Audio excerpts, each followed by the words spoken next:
माझी सकाळ ही रोज 5 वाजता होते. त्यानंतर वॉशरूमला वगैरे जाऊन आली की तुम्हाला वजन दाखवते.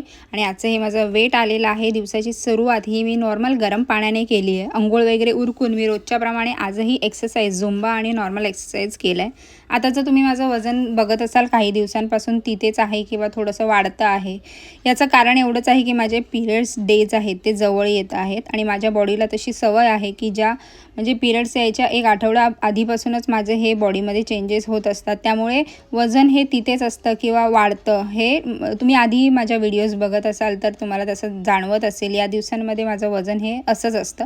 त्यामुळे एक थोडंसं थांबावं लागेल मलासुद्धा आणि तुम्हालासुद्धा, जर तुम्हीही माझं वजन बघत असाल रोज तर आता मी एक्सरसाइज वगैरे करून घेतली आहे आणि चांगला आज घाम गाळून घेतला आहे. त्यानंतर 5 मिनिटासाठी एक मेडिटेशन प्राणायाम हे सुद्धा करून घेतलं आहे. या सगळ्यासाठी स्वतःला पुश करते. नाही जमलं तरी करायचंच आहे मला ह्यासाठी.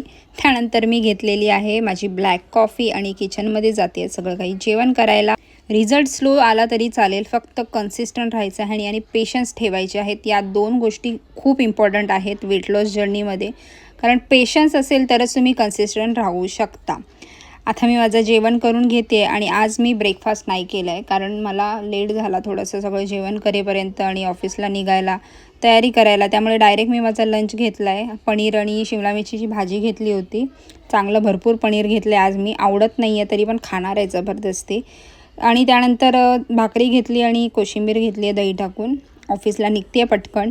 आणि आज माहिती नाही मला काय झालं, ऑफिसमधून आली रात्री आणि मला एवढी जेवण्याची क्रेविंग झाली होती की मी आज थोडासा भात, काकडी आणि डाळ खाल्लेली आहे. मी नॉर्मली रात्रीचं जेवण नाही करत, पण आज मला माहिती नाही काय झालं, खावंसंच वाटत होतं. एनिवेज, क्रेविंग्स ह्या पिरियड्सच्यासुद्धा असू शकतात. सॉल्टेड लाईम वॉटर आता मी नाही घेते कारण आता मी जेवली आहे. भेटूया उद्याच्या व्हिडिओमध्ये. तोपर्यंत बाय.